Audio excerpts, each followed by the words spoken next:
Hello students, आज की video में हम एक जीवनी पढ़ेंगे ऋषि नारद के बारे में।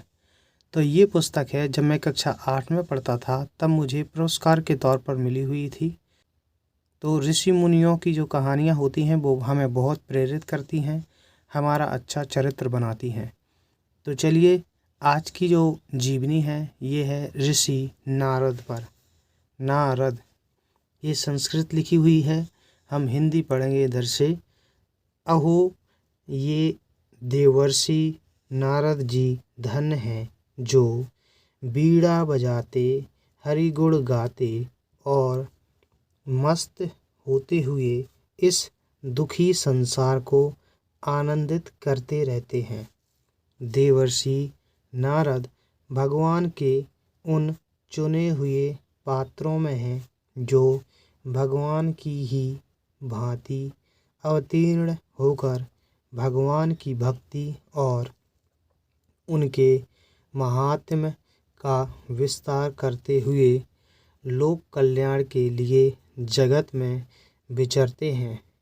सभी युगों में, सभी लोकों में, सभी शास्त्रों में, सभी समाजों में और सभी कार्यों में नारद जी का प्रवेश है।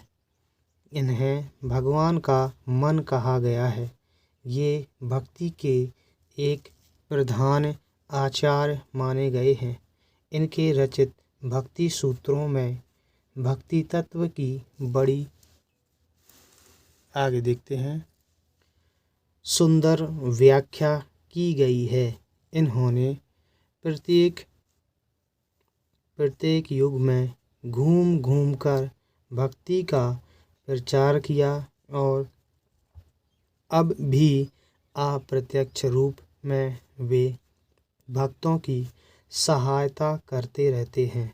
बल्कि अधिकारी पुरुषों को तो वे साक्षात दर्शन देकर कृतार्थ किया करते हैं। संसार पर इनका अमित उपकार है। प्रहलाद, ध्रुव, अम्बरीश आदि महान भक्तों को इन्होंने भक्ति मार्ग में प्रवृत्त किया और श्रीमद् भागवत और वाल्मीकि रामायण जैसे दो अनूठे ग्रंथ भी संसार को इन्हीं की कृपा से प्राप्त हुए। सुखदेव जैसे महान ज्ञानी को भी इन्होंने उपदेश दिया। इनके पूर्व जन्म के संबंध में श्रीमद् भागवत में लिखा है कि ये पहले एक दासी पुत्र थे। भगवान के असीम अनुग्रह से इन्हें बचपन में ही संत समागम हो गया। जिस गांव में ये रहते थे वहां एक बार चातुर्मास्य बिताने के लिए बहुत से महात्मा एकत्र हुए। इन्हें उन महात्माओं की पत्तलों में बची हुई जूठन खाने को मिल जाया करती थी, जिसके प्रभाव से उनके सारे पाप नष्ट हो गए और निरंतर भगवान की कथाओं का श्रवण करने से इनका अंतःकरण शुद्ध होकर इनके हृदय में भक्ति का संचार हो गया। उन मुनियों ने जाते समय इन्हें भगवान के कहे हुए अति गुप्त ज्ञान का उपदेश किया। आगे देखते हैं। जिससे इनकी बुद्धि भगवत्स स्वरूप में स्थिर हो गई। जब ये 5 ही वर्ष के थे, इनकी माता की अकस्मात मृत्यु हो गई।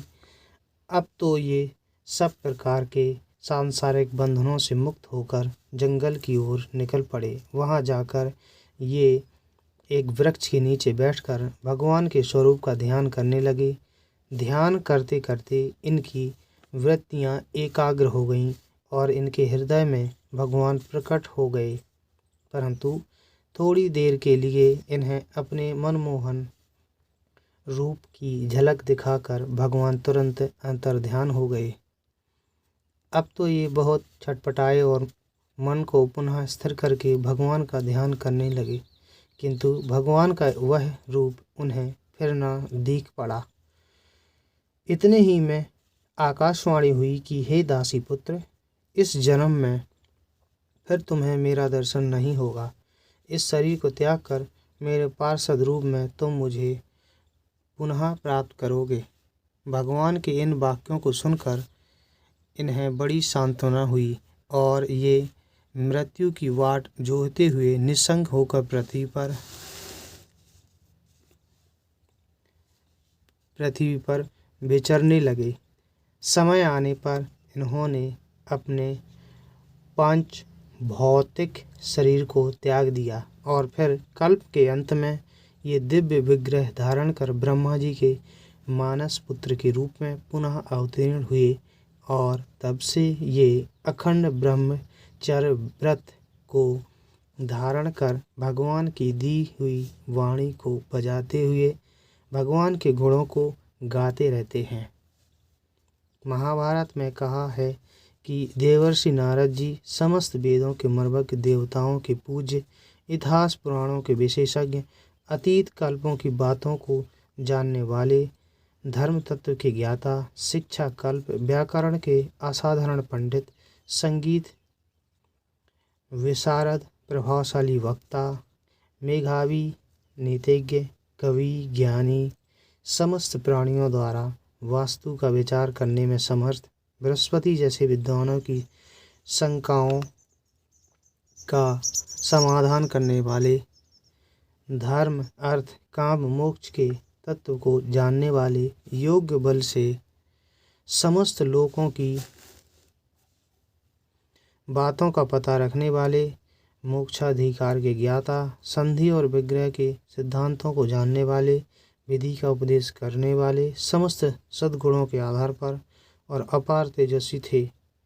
वे ज्ञान के स्वरूप, विद्या के भंडार, आनंद के सागर, सदाचार के आधार, सब भूतों के अकारण। आगे देखते हैं। प्रेमी और विश्व के सहज हितकारी थे। इनकी समस्त लोकों में अबाधित गति है। ये भगवान के विशेष कृपा पात्र और लीला सहचर हैं। जब जब भगवान का अवतरण होता है ये उनकी लीला के लिए भूमि तैयार करते हैं, लीलोपयोगी उपकरणों का संग्रह करते हैं और अन्य प्रकार की सहायता करते हैं। इनका मंगलमय जीवन जगत के मंगल के लिए ही है। श्री राम और श्री कृष्ण की लीलाओं में तो ये विशेष रूप से सहयोग देते थे। तो देखिए वाणियाँ लिखी हुई हैं। संत शरीर हमसा ऐसा ही आकार, अचिंत आगम अमोघ प्रभाव, प्रकृति में और प्रकृति से पार, विश्व के इस संस्कृति की मूरी, त्याज्य में ग्राह्य, असूचि में मंजू, पुरुष पर पुरुषोत्तम साक्षात, गुणों में किंतु गुणों से पार, साथ ही अतिशय करुणागार, मर्त्य पर अमर, रुद्र विश्वरूप, शांति के स्थान, ज्ञान के धाम, जगत में जगन्नाथ की प्राप्ति, जहाँ बस कृपा दृष्टि ही मात्र है, निर्गुण निराकार की मूर्ति, सगुण साकार, सशक्त सचेष्ट, उसी के क्या पद रज कर्ण कभी मिलेंगे, इस शिशु को दो चार प्रश्नवाचक चिन्ह। ये लिखा है सुदर्शन ने। तो वीडियो कैसी लगी कमेंट ज़रूर कीजिएगा। अगर आप चाहते हैं कि मैं और स्लो पढ़ाऊँ तो आप इसके लिए कमेंट कीजिए। वीडियो देखने के लिए धन्यवाद।